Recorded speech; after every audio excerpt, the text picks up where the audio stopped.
자, 2교시에 다시 수업을 시작하도록 하겠습니다. 자, 이어서 미디어의 융합의 의미에 대한 부분들을 한번 보도록 합시다. 미디어의 융합. 자, 미디어의 융합은 기술의 발달에 따라서 과거에는 영상과 음성에 대한 개념만 텔레비전이나 영화를 통해서 보여줬다고 하면 문자나 데이터에 대한 정보를 동시에 같이 처리해주는 기능으로 미디어가 융합이 됐다는 거죠. 지금은 이 융합에 대한 개념은 이 언론이나 미디어의 패러다임을 확 바꿨던 엄청난 혁신인 거죠. 뭐 예를 들어서 옛날에는 비디오, 문자는 이제 방송, 인쇄 매체, 데이터는 이제 데이터베이스로 구분이 되었다고 하면 지금은 문자와 음성과 영상과 데이터들이 하나로 융합으로 처리가 돼서 그대로 보여지고 있죠. 이런 것이 미디어의 융합에 대한 개념인 거죠. 그러다 보니까 어떤 현상이 생겼어요? 미디어끼리가 구분이 애매모호해졌죠. 지금 제가 이제 여러분들한테 보여주고 싶은 가장 결정적인 거는 그거예요. 옛날에는 난 이제 방송을 전공을 하고 방송국에 들어가서 근무를 했단 말이죠. 근데 내가 영화를 너무 하고 싶어 갖고 방송을 회사에서는 하고 있지만 내가 영화를 또 다른 측면에서 접근했단 말이에요. 근데 지금 오니까 지금은 영화나 방송이나 미디어가 그 구분이 희미해졌다는 거예요. 다시 말해서 하나로 본다는 거죠. 하나로. 그때 하나를 보더라 할지라도 나는 여러분들한테 굉장히 강조하고 싶은 부분인데 이제 이 부분인 거죠. 하나라도 할지라도 영화적 미장센 연출과 스토리텔링의 디테일을 찾는다면 다른 미디어의 융합의 매체에서는 호평을 받는다. 오, 괜찮은데? 라고. 그만큼 영화가 갖고 있는 장점이라는 거죠. 디테일하다는 뜻이에요. 디테일하다는 뜻이. 그래서 애매모호하고 그 부분이 애매모호하고 분리가 되어져 있는 이런 환경을 여러분들이 미디어의 융합이라는 측면에서 좀 구분을 하면서 장점들만 살리는 그러한 여러분들의 가치관 구성이 되었으면 좋겠다는 얘기를 함부로 하고 싶습니다. 그 포인트가 여러분들한테 어떤 것들을 알려줄지 모르겠지만 여러분들은 소위 말해서 X, Y, Z세대에서 Z세대이기 때문에 우리는 Y세대나 X세대만 해도 대단했었다고 보거든요. 물론 그 X세대에 속하 있지도 않지만 그게 바로 미디어의 융합의 의미에서 나오는 미디어 융합이고 기술적인 융합은 뭐냐? 당연하죠. 필름이 없어지고 아날로그 방송이 디지털 방송이 되면 기술이 되면서 촬영, 편집, 유통, 소비가 하나로 가능해요. 하나의 채널로 다 가능하다. 다른 미디어들과 하나의 미디어들의 통합이 되고요. 통합. 지금 내가 여러분들한테 아까 똑같은 구상했던 영화나 구상했던 이제 아이템들이 있는데 지금은 용도를 두세 가지로 나누어서 송출을 해요. 만들어서 이제 배포한다는 뜻이죠. 극장상영용은 극장상영법에 맞게, 그 다음에 방송용은 방송에 맞게 접근한다는 얘기죠. 내용적 측면 접근도 마찬가지로 그게 변화를 준다는 뜻이에요. 그런 것처럼 자 기술의 융합은 이렇게 변형이 되죠. 인터넷 공간 안에서 문자, 음성, 영상의 정보는 동시에 이용한다는 거죠. 모니터 하나를 띄워놓고 영상도 보고 음성 듣기도 하고 옆에 있는 카톡을 통해서 문자를 발송시키고 이게 이제 멀티의 개념의 접근이죠. 기술의 융합이라 가능합니다.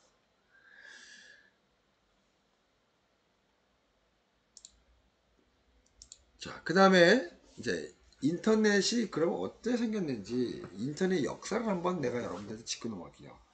그렇게는 이제 영화의 역사를 좀 알려주고 싶은데 다음 시간에는 영화 역사를 좀 더 한번 설명하면서 영화 역사를 왜 설명해 주냐면 원래 영화 역사를 먼저 설명해 줘야 돼. 그게 더 먼저 오래된 역사들이니까. 그런데 우리 현지를 먼저 설명해주고 역사를 돌아가는 이유는 현실을 먼저 직시를 하고 과거의 사조에 대한 개념으로 접근을 하자는 개념이 접근인 거죠. 영화 역사는 사조의 핵을 긋는 상태에서 뭐 표현주의, 사실주의, 예? 아방가르드, 초현실주의 이런 형태의 예술적 접근에 핵을 긋는 맥들이 있어요. 이런 거를 현재의 인터넷 대잘 시대에 적용을 시켜라. 뭐 그런 측면에서 내가 여러분들한테 이런 설명을 한다고 생각하면 될 것 같습니다. 자, 그런 측면에서 인터넷의 태동과 발전은 언제 했는지. 난 사실 인터넷이 발달될 때 회사를 이미 만들어서 운영을 하고 있었어요. 그때 당시 때는 타자기? 내가 여러분들한테 타자기를 한번 보여줄 수도 있어요. 타자기에서 문서를 만들 당시 때 91년에 처음으로 회사를 만들어서 현재는 현대 유니콘스죠. 현대 유니콘스의 방송, 운영 및 응원단 운영, 그 다음에 세일즈 프로모션, 뭐 기념행사, 개막식을 해주는 대행사로 처음 제안서를 제출할 때 타자기를 해서 타자기. 근데 그때는 타자기를 한번 하려면 타자기는 화이트를 지워야 돼요. 저희는 복사가 안 돼. 이게 이제 그런 시대에 컴퓨터가 돌아갔죠. 286, 486. 근데 갑자기 어느 날 갑자기 인터넷이라는 말을 사용하고 있어요. 이게 뭐지 인터넷이? 뭐 인간이 무슨 뭐 어떤 틀 안에 들어가 있나? 이렇게 연상을 했었어요. 근데 이제 그때 당시에 인터넷이 생소하니까 사람들 우리 직원들이 다 교육받으러 내가 교육을 보내줬어요. 듣고 그랬더니 난 이제 교육을 그 사람들한테 어서 들으면 되니까 들으니까 지금은 너무 흔해 빠진 일이라 여러분들 얘기하면 호빵을 끼겠지만 그 당시 때는 그러지 않았거든요. 전화가 유일하게 그 전화도 91년 전화가 핸드폰 전화가 처음 나왔을 때예요.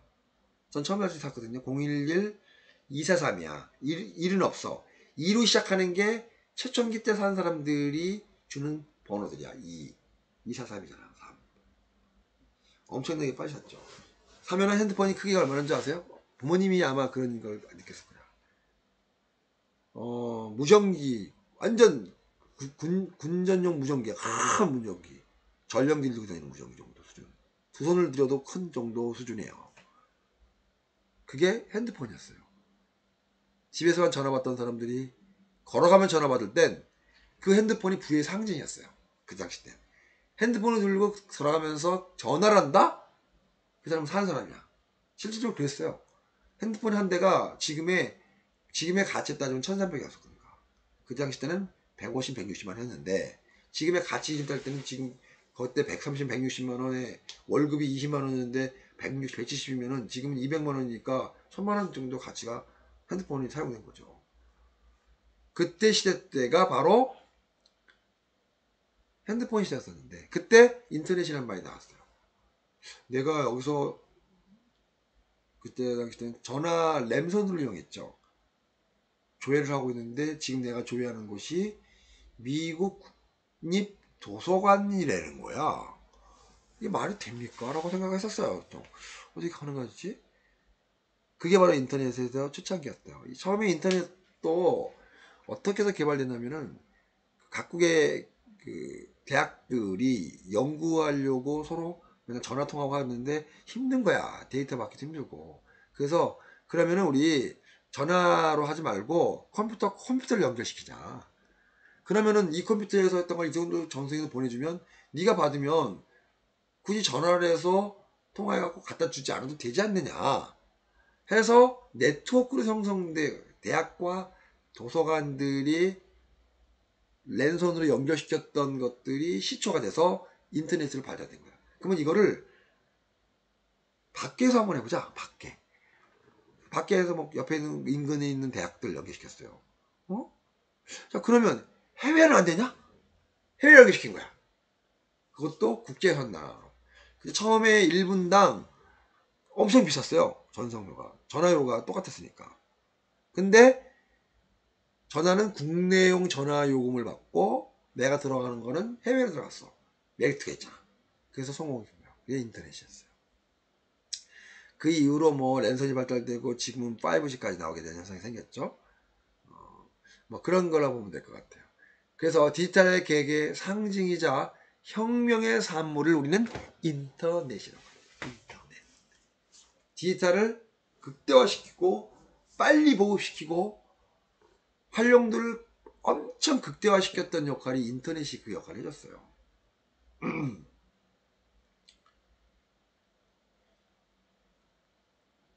인터넷이 있다 보니까 이제 서로 정보도 교환하다 보니까 미국에 있는 사람이 한국의 정보도 알 수 있고, 과거에는 그런 것이 좀 어렵거든요. 정보 교환이 힘드니까 전화상으로 기껏하고 그냥 편지나 우편으로 통했었는데, 지금은 이제 그게 이제 가능하니까 지금은 뭐 바로 내가 낸 송출을 저기 유럽에 누가 보여주는 그런 현상이 생기니까 얼마나 세계가 단일화됐겠습니까?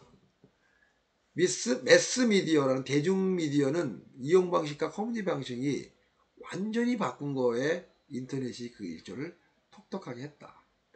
인터넷 시장은 1960년도에 미 국방부의 연구 프로젝트에서 만들어져 가지고 각 대학들의 연구 개발로 네트워크 형성되다가 일종의 전송기술이라고 하죠. 전송기술 하다가 이것이 발달돼 가지고 지금의 민간 네트워크로 등장해서 인터넷이 됐다 라고 보면 될 것 같습니다. 자, 그러면 인터넷의 성장 배경을 한번 볼게요. 인터넷 성장 배경. 이러한 배경들이나 성장 배경들을 알므로써 여러분들이 작품에 대한 개념, 그 다음에 흐름, 이런 것들에 대한 상상력들이 많이 나올 수 있지 않겠냐. 1988, 응답하라 1988, 응답하라 1994라는 드라마들이 선풍적인 인기를 끌었을 때 과연 이런 드라마가 성공할 수 있을까? 그리고 뭐 한다 하더라도 여기에 해당되는 사람들한테만 존재하지라고 고민했던 것들이 지금은 20대, 10대, 심지어는 초등학교 학생들이 그 안에 나오는 드라마의 음악들을 읊고 있단 말이죠. 부모님들이 불렀던 세대의 노래를. 그걸 보면서 이렇게 미디어가 주는 영향력은 크구나. 세대를 하나로 만들기도 하구나. 뭐 이런 것처럼 인터넷의 성장 배경을 보면 네트워크의 효용성 때문에 가치가 올라가잖아요. 그러니까 아까 처음에 내가 얘기했던 것이 대학과 대학과 연결하다가 국내 그럼 해외 가면 어떨까? 이런 효율성 때문에 급성장하게 된 거예요. 야, 인터넷 하니까 막 엄청나게, 야, 전화 안 걸어도 돼. 돈 엄청나게 안 들어도 별 필요 없어. 이렇게까지가 돼버린 거죠. 그렇게 현상이 생겨서 그래서 네트워크의 성장, 효율성이 엄청 커서 가능했었다. 그리고 월드 와이어 웹의 개발이 돼요. WWW. 이 WWW에 대해서 내가 여러분들한테 일화를 한번 설명해 주고 싶어도 해요. 시골 의사 뭐 박누구누구라는 사람이 WWW에 대한 얽힌 사연들이 있는데 굉장히 구조를 기가 막히는 현상들이에요. 지금 들어보면 대단한 겁니다. 월드 와이어 웹이에요. 세계를 공략하겠다는 미래지향적인 언어에서 만든 거죠. 그게 개발이 됐죠. 그 다음에 웹 브라우저도 개발이 됐고 검색 엔진들이 대중화됐어요. 그러니까 인터넷이 성장할 수밖에 없는 현상이 생긴 거죠. 포털 사이트가 등장했죠. 처음에는 파란 화면에 명령어를 쳤어요. C 드라이브. 예를 들어서 I love you, I love you school, I love you school 탁 찍고 또 슬래시 찍고 그 다음에 엔터 찍고 아니면 뭐 예를 들어서 뭐 메인 홈 딱 찍어야 엔터 치면 글로 들어갔어요. 근데 어느 날 갑자기 월드 와이어 웹을 개발을 해서 인터넷 창이라는 명명하에 만들어서 공개가 된 거예요. 그러니까 일반인은 명령을 치던 것들에 대한 개념이 프로그래머가 돼버린 거죠. 그래서 이제 그게 또 발견되니까 엄청난 인기를 끌었죠. 인터넷을 모르면 이제는 구세대 사람, 이제 무식한 사람이 되는 시대가 와버린 거죠. 예.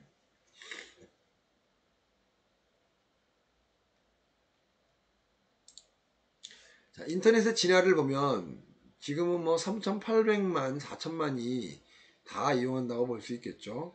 3살부터 인구의 74%, 지금 기준은 2013년 2년 기준이니까 이거를 더 업시키면 한 4,500만 정도 될 것 같네요. 전 국민이 주당 이용하는 횟수는 16시간인데 한 3배로 보면 될 것 같습니다.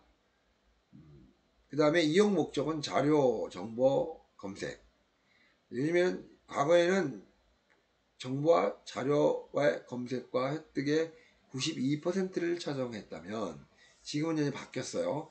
여가 활동이 그 이상으로 올라가서 정보와 자료를 엎질러 가고 있고, 커뮤니케이션, 쇼핑이 급성장해서 올라가고 있어요. 그 다음에 교수와 학습은 이제 코로나라는 것 때문에 지금 일시적으로 올라가 있는 것 같아요. 그리고 서로 소통하는 커뮤니케이션 통해서는,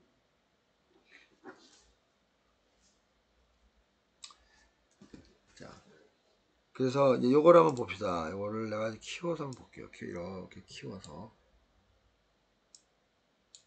이거를 2000년, 12년, 8년, 7년 전의 데이터라고 보면 될 것 같습니다.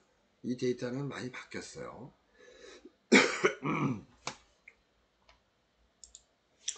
자, 인터넷 이용의 진화, 웹 2.0에서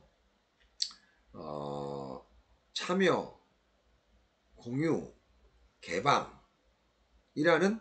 웹 환경을 만들었죠. 1.0에서 2.0 또 3.0까지.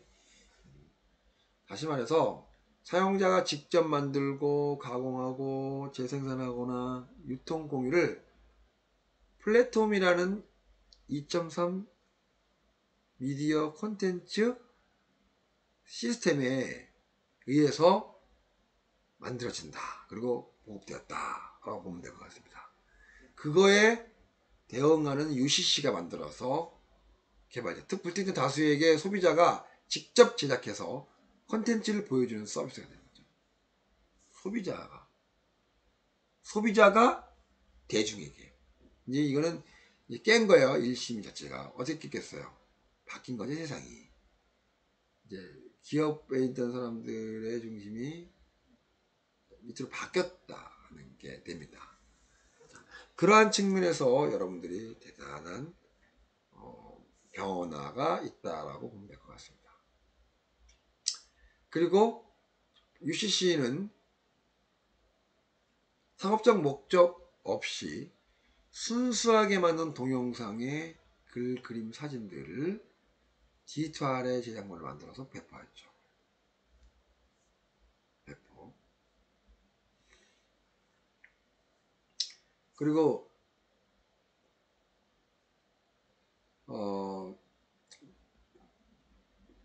콘텐츠 제작자와 소비자의 역할이 하나가 되는 1인 미디어 형태의 중심이 되기 때문에 시대는 UCC는 또 다른 하나의 영역들을 만들어냈다고 보면 될 것 같습니다. 그래서 UCC 여러분들 많이 해봤죠? 내가 3, 4년, 5년 전만 해도 UCC를 여러분 학생들한테 많이 밝혀주고 보고해줬다라고 해도 아닙니다. 그래서 그때 당시 때는 UCC를 만들어서 유저가 직접 컨텐츠를 제작하고 보급을 했다 하는 칩에서 UCC 앞자를 따서 만들었던 라고 보면 될 것 같습니다. 자, 그 다음에 이제는 블로그라는 개념에 접근을 한번 봅시다. 물론 지금 블로그는 또 이제 한번 갔어요. 그 시대가 빨리 흐르기 때문에 갔지만, 자, 웹과 로그의 합성어예요. 블로그, 로그. 개인의 생각, 의견, 주장 같은 것을 웹상으로 만들어서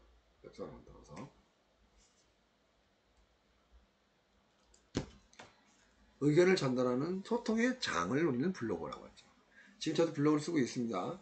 여러분들도 블로그를 쓰긴 하겠는데 보면 1인 미디어를 만들어냈죠. 블로거들 형태로가. 그것이 이제 유튜브나 페이스북, 인스타가 또 하나의 플랫폼으로 형성돼서 이 블로그 형태의 유형으로 접근해서 막 새롭게 만들어가고 있죠. 그래서 뭐 커뮤니티를 발전시키고 또 미디어에 대한 전성과 기능들에 대한 부분들로 아이디어션을 하고 변화를 주고 이게 이제 블로그가 하나의 인터넷에서 진화의 한 과정 중에 하나였던 거고 이 과거가 5년 전, 6년 전 얘기의 블로그예요. 지금은 유튜브로 많이 전환되고 있습니다. 유튜브에 대한 이야기에 대한 데이터들은 이제 구조상으로 얘기하겠지만 변화가 생겼단 말이죠. 그래서 대단한 변화라고 볼 수 있습니다. 그러다 보니까 이제 뭐가까지 발전이 됐냐면 SNS는 소셜 네트워크 서비스가 만들어지게 된 거죠. UCC 같은 영상 미디어 시스템하고 블로그 같은 부분들을 소비자가 직접 참여하는 부분들이 만들어졌어요. 사실 이 부분이 우리 영상 만드는 사람 입장에서 불편할 수도 있어요. 지금은 개나 소나 라고 얘기하면 안 되겠지만 누구나 다 영상을 만들어낸 데는 다 잘 만들어요. 이거에 여러분들이 포인트를 둬야 돼요. 내가 여러분들한테 오늘 이 챕들을 굳이 1시간, 2시간을 만들어가면서 설명해 줬던 가장 결정적인 포인트는 누구나 다 만드는 영상을 누구나 다 똑같이 만들면 여러분들은 영상으로 전공할 사람이 아니라는 거죠.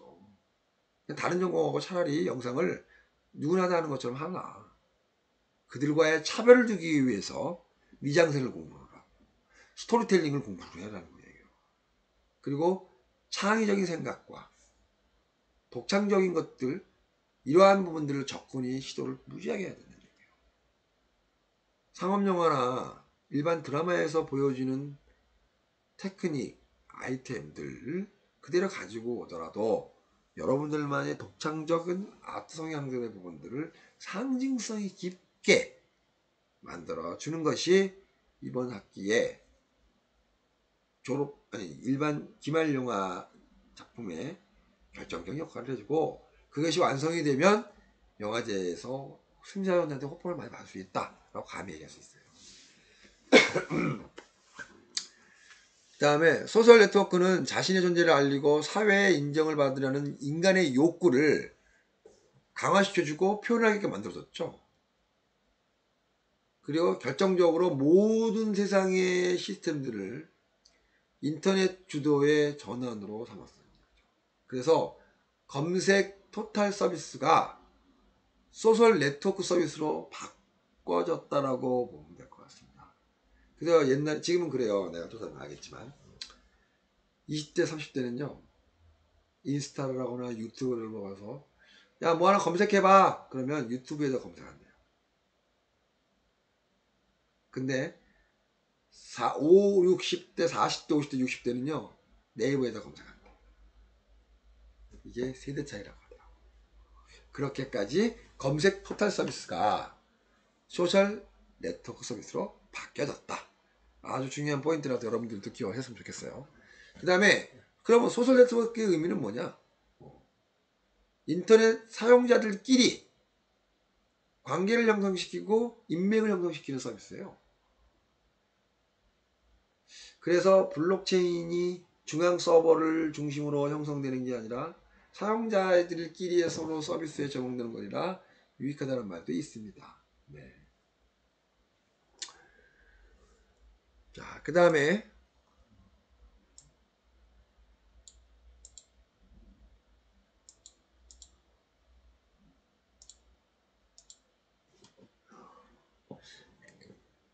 앞에서 말한 것은 인터넷이라고 하면 또 토탈 사이트의 서비스라면 지금은 SNS의 기원이에요. SNS 기원. 하워드 골드라인의 가상 공동체여서 기원의 유래가 됐어요.